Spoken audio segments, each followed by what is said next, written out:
Umuryango mugari wa Jiko Gatatu TV na Mizipa Oreri TV, aho muri hose ku isi muri isaha y'agaciro ndabasuhuje. Amahoro y'Imana nabane namwe.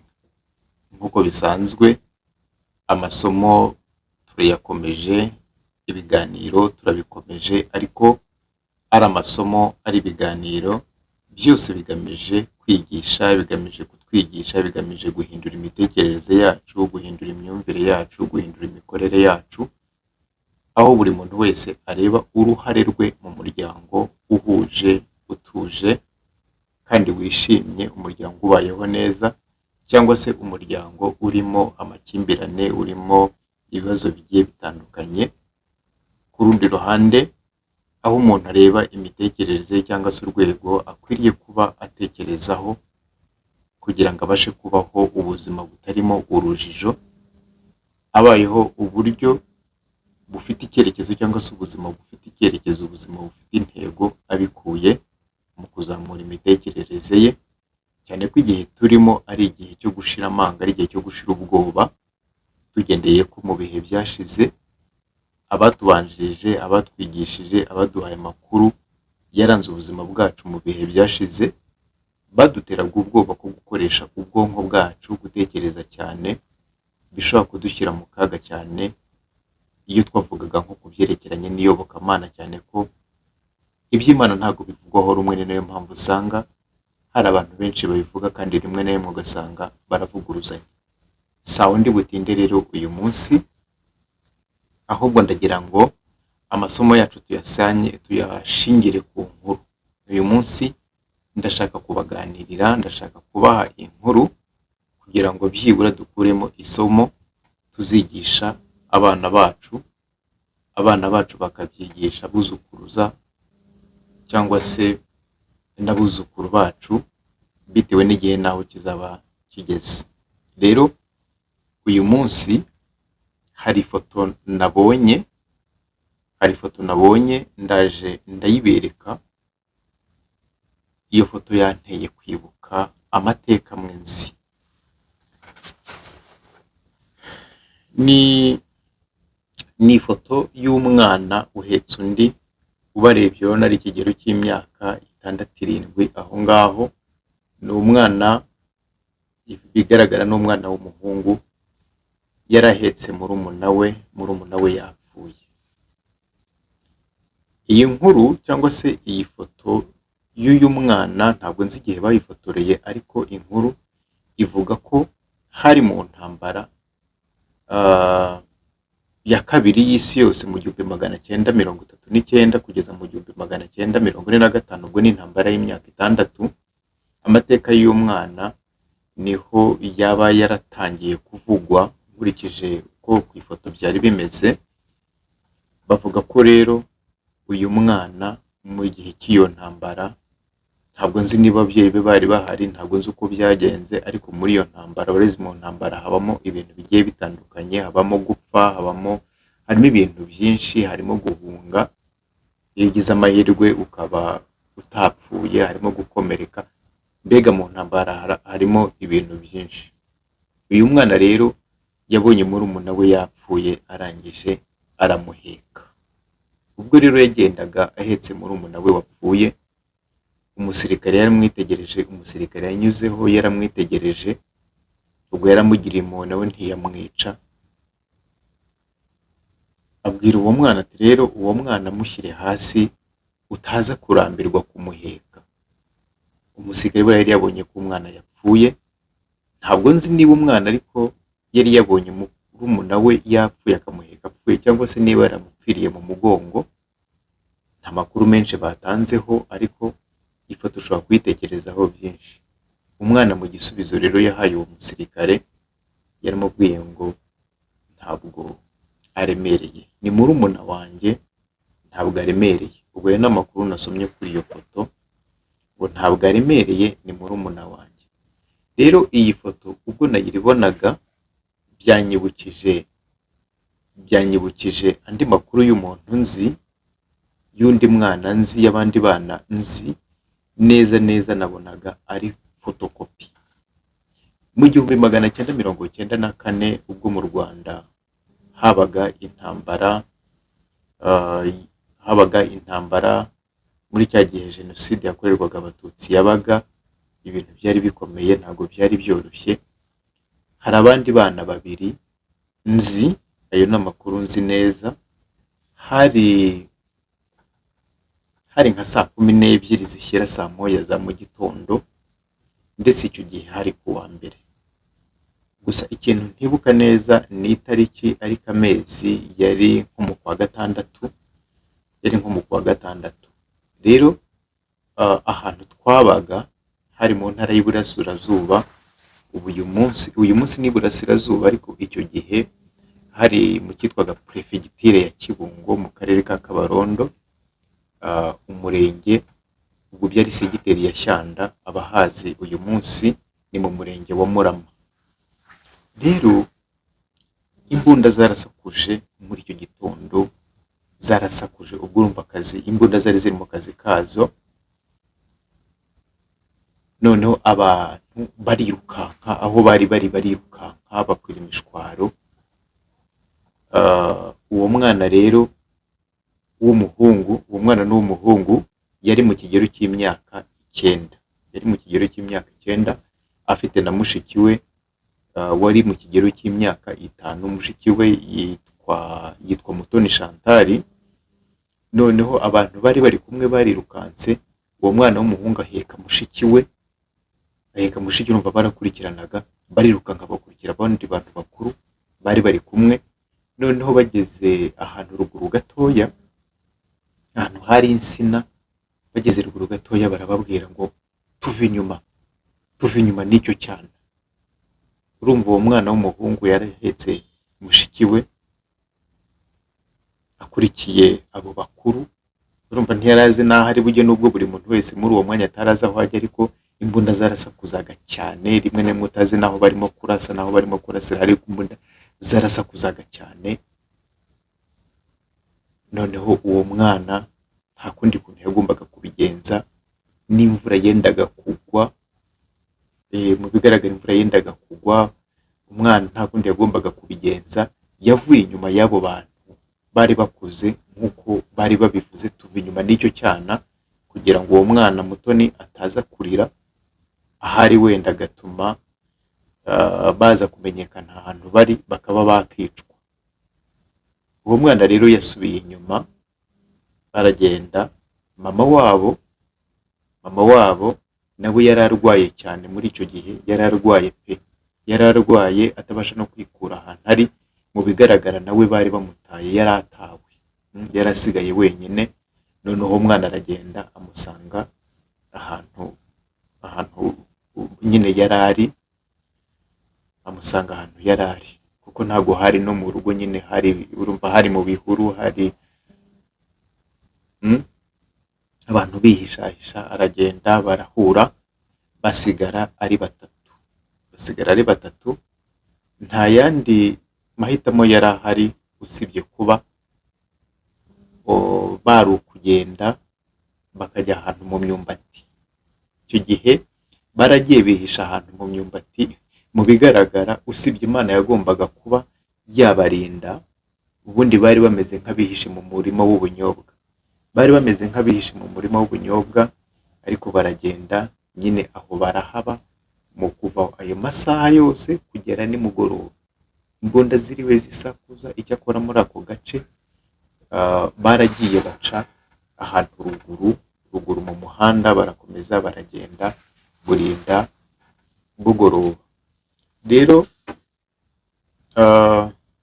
icyo gihe nyine cyararenze, imyaka irisunika. Izo mbunda nubwo zasakuje, ariko abo bantu bose bararokotse, nta wapfuye urimo, ndetse n'uyu munsi barahari. Ari uwo mwana w'umuhungu arahari, n'uwo mwana w'umukobwa arahari, ndetse na mama wabo arahari. Rero murabyumva uko byari bimeze. Naje gukurikira amateka ya mama wabo, naje kubaganiriza, nza gusanga mama wabo yaragize ikibazo gikomeye muri icyo gihe, kuko mu mateka ye mu mateka ye hari ikindi gihe kigeze kubaho n'ubundi aratabwa, abantu bamuvaho, abamukundaga bamuvaho, yongera abaho atari kumwe n'abana be, abaho mbega nta muntu umufitiye impuhwe ahari. Byari byongeye kumubaho rero, noneho byari byongeye kumubaho, yongera kwisanga ari wenyine, abantu bose bamutaye, arwaye, nta arwaye, murabyumva.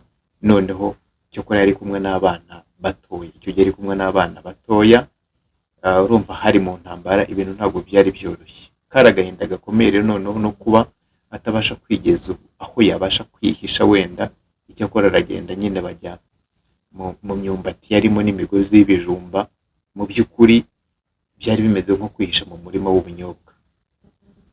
Ayo mateka rero nabonye iyi foto nongera kuyibuka, ndabihuza ngira ngo nkiri aha ngaha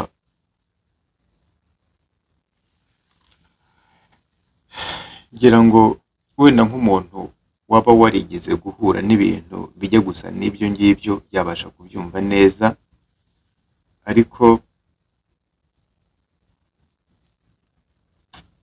gutabwa cyangwa se gutereranywa ntabwo ari ikintu kiba cyoroshye, ntabwo ari ikintu kiba cyoroshye. Gusa ibi bintu kubitekereza nibwo nongeye gusobanukirwa neza icyo bavuga ngo iyo amagara atewe hejuru buri muntu wese asamaye. Iyo amagara atewe hejuru buri muntu wese asamaye. Icyo ngicyo naje kubihuza ndabibona rero.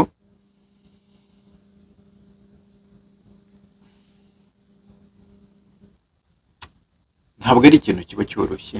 Narebye iyi foto ndabihuza, mpuza n'ibintu byinshi, niho nongeye kwibaza nti se uyu mwana wari ufite umutima ukomeye wahisemo guheka umurambo wa murumuna we, uyu munsi abantu bazima baracyabasha guheka byibura abavandimwe babo? Nibwo nongeye kubitekerezaho, ndabitekereza numva ni ikintu gikomeye, ariko ndavuga nti uyu munsi none umuryango wa Mizipa Aurore TV na Jiko Gatatu TV, noneho ndaza kubaha inkuru, ndaza kubaganiriza, ndaza kugira amakuru mbihera. Rero uyu mwana wahetse murumuna we yanapfuye ntaremererwe nabyo, ndetse n'ugerageje kumuganiriza nkaho ati dore wenda byarangiye, wikomeza kurambira, utaza kurambirwa kubana nawe, yageze mu gato, uyu ni murumuna wanjye, ntabwo aremereye, ntabwo nananirwa kumuheka, ari murumuna wanjye, noneho yanapfuye. Ndavuga nti se ubu ngubu uyu munsi hari abantu bakibuka kuba baheka abavandimwe babo wenda ari n'abazima? Muryango wa Mizipa Aurore TV na Jiko Gatatu TV, ndagira usinzi ni murebe mu miryango yanyu, murebe ahabazengurutse, wongere wirebe ubwawe niba murumuna wawe byibura umufite mu mugongo, urebe imiryango yawe, urebe ahantu ukomoka. Uyu munsi wenda ni bazima, harimo abarwayi, harimo abanyeshuri bacikirije, harimo abandi wenda batagize amahirwe yo kujya mu ishuri, hari abatagira imirimo yo guhingamo, hari abatagira wenda akazi kandi wenda ufite kampani, hari ese uyu mwana nta somo dushobora kuba twamukuraho? Ikiganiro ni uruhare rwanjye mu muryango, natekereza umenye. Byanteye rero kwibaza nyine ibintu byinshi, kandi n'ubu ndacyabibaza. Uyu niba yaragize ubutwari bwo guheka, noneho n'utariho n'utagihumeka, uyu munsi abagihumeka, abakibasha kugenda, birashoboka ko baba bakeneye umugongo wawe, bashobora kuba baba bakeneye umugongo wacu. ariko si uyu munsi noneho byaba bimeze gute? Hmm?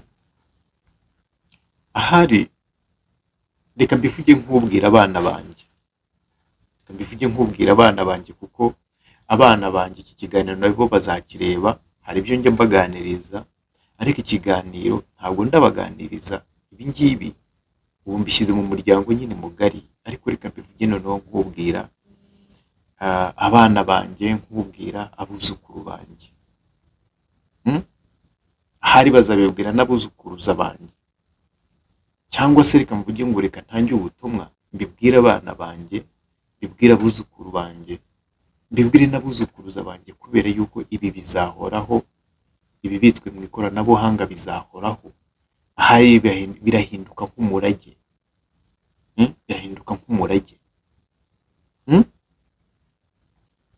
Kwita ku muryango no kurinda ubusugire n'indangagaciro z'umuryango, ibyo ni ibintu bikwiriye kuba ihame ridakuka. Kwita ku muryango, kwita ku busugire bwawo, urwo ni urugamba mugomba guhora mu Rwanda, mugaharanira ubumwe bw'umuryango, mugaharanira amahoro y'umuryango, mugaharanira umunezero w'abanyamuryango, mugaharanira imibereho myiza y'abanyamuryango, kandi ibyo mukabikora kugira ngo hatagira n'umwe muri mwebwe usigara. Iyo umuryango umeze neza, iyo umuryango ufitanye ubumwe, iyo umuryango ukundanye, iyo umuryango wumvikana, aho niho haba ituza mu gihugu, niho haba igihugu cyiza, aho abatuye icyo gihugu, aho abenegihugu baba bavuga rumwe, bose bakishimira iterambere, buri muntu wese agashyira imbere mugenzi we, akishimira ibyiza bya mugenzi we. Rero byaruta ugapfa aho kugira ngo usebye umuryango, aho kugira ngo utukishe umuryango, aho kugira ngo icyubahiro cy'umuryango kibure. Byaruta ugapfa ukigendera, ariko umuryango ukagumana ubusugire, umuryango ukagumana ubumwe, umuryango ukagumana ituza, umuryango ukomeza ukanezerwa, kuruta ko wawubamo uwuzanamo amakimbirane.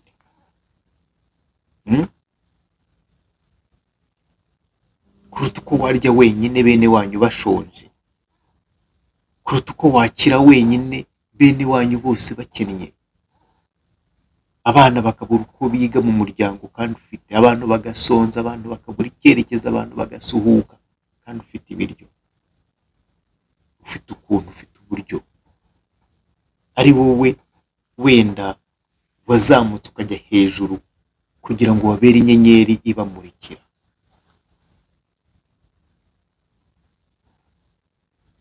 Umugabo witwa Murwanashyaka Charles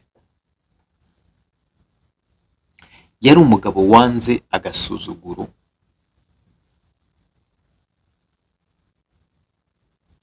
ndetse yemera kuba igicibwa mu muryango wa se. Umuryango witwa Murwanashyaka Charles, ntabwo amateka yigeze avugwa cyane, ntabwo amateka ye yavuzwe kenshi, kubera yuko yatabarutse hakiri kare. Yatabarutse mu gihe umwana we w'imfura yari afite imyaka 13, ariko amateka makeya yamuvuzweho agaragaza yuko uwo mugabo Murwanashyaka Charles yanze agasuzuguro ka se, ndetse yemera kuba n'igicibwa.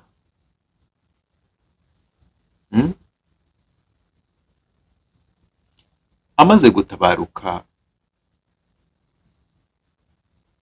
umwana we yaranzwe. Amaze gutabaruka, umwana we yaranzwe, yangwa n'abagombaga kumurera, yarakiri mutoya, yangwa n'abagombaga kumurera, ndetse n'ibyari ibya se barabimwimye, bahitamo kubirya, ndetse uwo mwana abaho nk'udafite umuryango, abaho nk'udafite aho akomoka,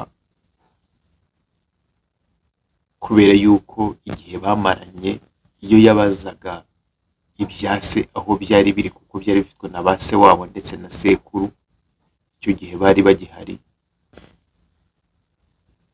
ndetse n'ubu barahari, barabimwimye, barabimwimye. Ntawe ushobora kubaza ngo uyu mwana aba hehe, ariko uwo mwana yakomeje kumva uburibwe bwo kutagira aho akomoka, uburibwe bwo kutamenyekana iwabo wa se cyangwa se kwa se, nubwo bari bamuzi ariko ntibamwitayeho. Ndetse nibuka hari igihe kimwe yigeze guhinga umurima, aho kugira ngo ahabwe imbuto, ahubwo umwe muri ba se wabo aragenda ajya gutera imbuto, icyo gihe zari inyanya, atitaye ku mvune uwo mwana yagize. Byari rero ikintu kibabaje, byari ikintu kibabaje. Ibyo mbyibukijwe nuko nabonye iriya foto nyine nababwiraga, kubera ko abo bantu ndabazi bose, abo bantu ndabazi.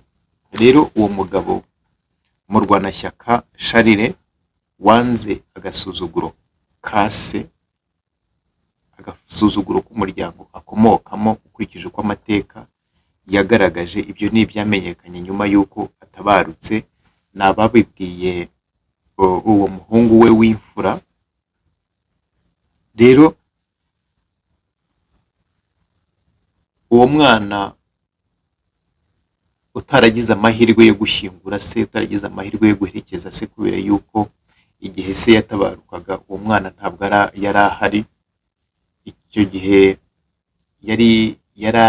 yabanaga na nyina muri icyo gihe, kuko uyu mugabo Murwanashyaka Charles yari afite abagore babiri, ariko umugore we mukuru ari nawe babyaranye uwo mwana we w'imfura, kubw'amateka nyine ya nyina nawe atari yoroshye, byabaye ngombwa yuko nyine baba batakiri kumwe, kubw'ayo mateka batakiri kumwe, kuko ayo mateka yabo niyo bahuriyemo. Noneho uwo mwana wabo w'imfura aba ari igisobanuro nyine cy'amateka yabo.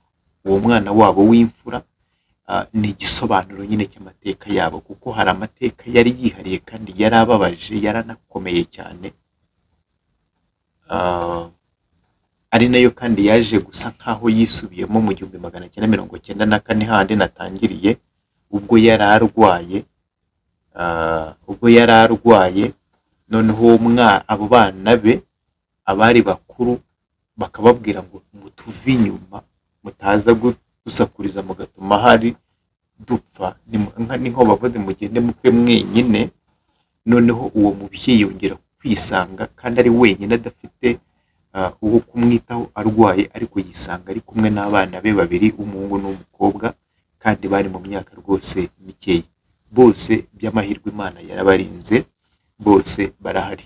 Rero muri kwa gucibwa, yanze agasuzuguro, Murwanashyaka niho yahuriye na mama w'abo bana, cyangwa se w'uwo mwana w'umuhungu, ari nawe babyaranye uwo mwana w'imfura, ari we gisobanuro nyine cy'amateka yabo. Ni nabyo byaje gutuma uwo mwana akura asa nkaho atagira gakondo, ndetse no gusobanuka mu muryango mugari ugasanga ni ibintu bigoye, nawe bikanagorana nyine no kwisobanukirwa, no kwibaza, no kumenya impamvu ya buri kimwe cyabaga. Ariko kubera ko twaje kuganira, naje gusobanukirwa impamvu ya buri kimwe, ko yari igisobanuro nyine cy'amateka. Yagombaga gufata iyo nyenyeri yo kurwanya agasuzuguro n'ubukene, yagombaga kandi gukomeza kuzamura ibendera rya se, kubera yuko se yatabarutse. Intego ye yo kurwanya agasuzuguro no kurwanya ubukene mu muryango yatabarutse atarabigeraho. Rero igihe yabyaraga umwana we w'imfura, yamwise izina ryari rifite nyine igisobanuro, cyangwa se ryari ririmo visiyo. Yamwise izina ryari ririmo visiyo y'icyo yashakaga guhangana nacyo.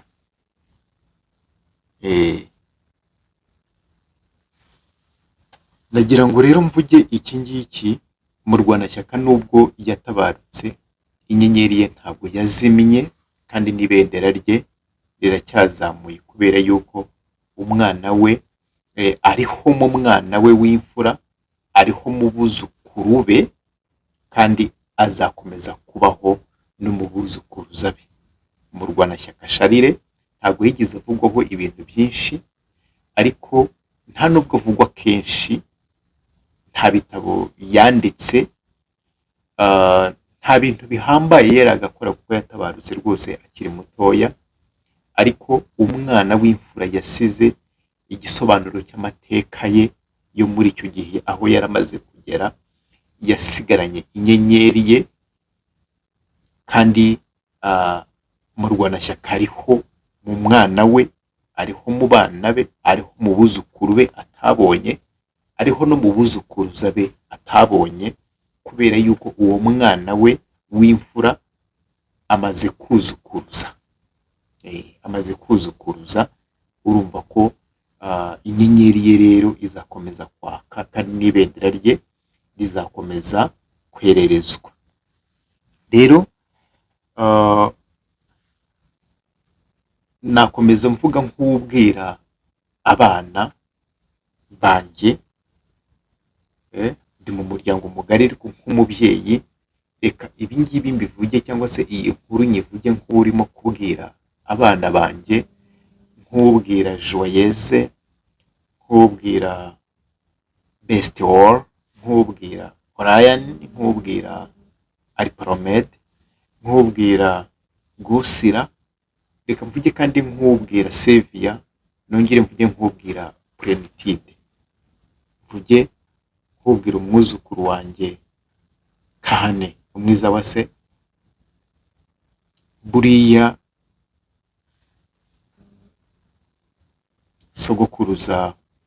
sogokuru cyangwa se sogokuruza yabyaye imfura, ariko iyo mfura ye n'imbuto yo kwanga agasuzuguro no kurwanya akarengane no kurwanya ubukene mu muryango. Iyo niyo yari intego ya sogokuruza wanyu, yari intego ya sogokuru wanyu, ndetse iyo niyo yari intego igihe yabyaraga uwo muhungu we w'imfura, yari ateye imbuto yo kurwanya agasuzuguro, yo kurwanya ubukene, yo kurwanya amakimbirane, guharanira ubumwe, amahoro n'ibyishimo by'umuryango. kandi iyo mbuto izakomeza kwera izindi mbuto kubera yuko ibarimo. Rero mukwiriye guharanira ubumwe, amahoro, umunezero wa bose, ubukire mu miryango yanyu, mu bihe byanyu byose muzabaho. Mukwiriye kubaho murwanya ubukene, muharanira ubukire, muharanira ubumwe, muharanira amahoro, muharanira ibyishimo bya bose mu miryango yanyu, mu bihe byanyu, igihe cyose muzaba mukiriho. Ntihazagire umuntu wanyu usigara inyuma, ntihazagire umuntu wanyu usigara inyuma. Imfura rero ya Murwanashyaka, imfura ya Murwanashyaka ubu ngubu iruzukuruje, nari nabivuzeho. Imfura ya Murwanashyaka ubu ngubu iruzukuruje, ituye mu murwa mukuru w'igihugu Murwanashyaka atagezemo. Ntabwo yagize amahirwe yo kugera mu murwa mukuru, ariko ubu ngubu imfura ye irahatuye, imfura ye yarahabyariye, ndetse abuzukuru ba Murwanashyaka Charles bavuka mu karere ka Gasabo mu murenge wa Gisozi. Mu gisekuru cye imfura ye niyo yize amashuri menshi. Mu gisekuru cya Murwanashyaka imfura ye niyo yize amashuri menshi, niyo yavugiye kuri radiyo. Uyu munsi ifite televiziyo, uyu munsi ifite umurongo abantu bose babasha kumukurikiraho, yicara akavuga ibyo atekereza n'ibyo yifuza, agatanga amasomo akayigisha abakuze n'abatoya. Ibyo Murwanashyaka yarabyifuzaga, ariko yatabarutse atabigezeho kuko ubu hashize nk'imyaka 30 apfuye atabarutse, ariko umwana we w'imfura aracyamurimo kuko ibyo yagombaga gukora muri iki gihe imfura ye irabikora. Imfura ye rero yasabiye abasore abageni, abandi irabashyingira. Icyo ni icyubahiro cy'umuryango. Imfura ye yasabiye abasore abageni, abandi irabashyingira. Imfura ye yandika ibitabo, kuko kugeza ubu ngubu yanditse igitabo cyitwa Uruhare rwanjye mu muryango. Uruhare rwanjye mu muryango nicyo yamaze gusohora kire ahagaragara, naranagisomye. Imfura ye kandi igenda mu bindi bihugu mu Murwanashyaka atagenzemo, imfura ye irabigenda. Imfura ye irabigenda.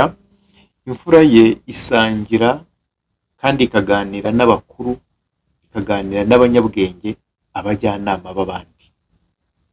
Imfura ye ibyo Murwanashyaka yifuzaga guharanira icyubahiro cy'umuryango, arwanya agasuzuguro n'ubukene, bijyanye n'ibyo nyine yazize byamuhinduye igicibwa.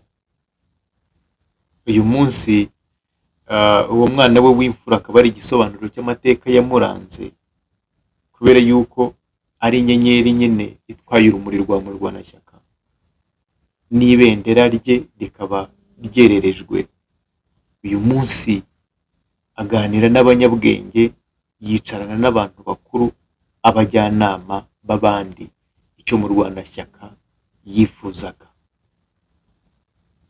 Ibyo kandi Murwanashyaka yifuzaga kuzabwira abuzukuru be, uyu munsi imfura ye irabibabwira, iri mu gihe cyiza cyo kubivuga, cyo kubibabwira, ndetse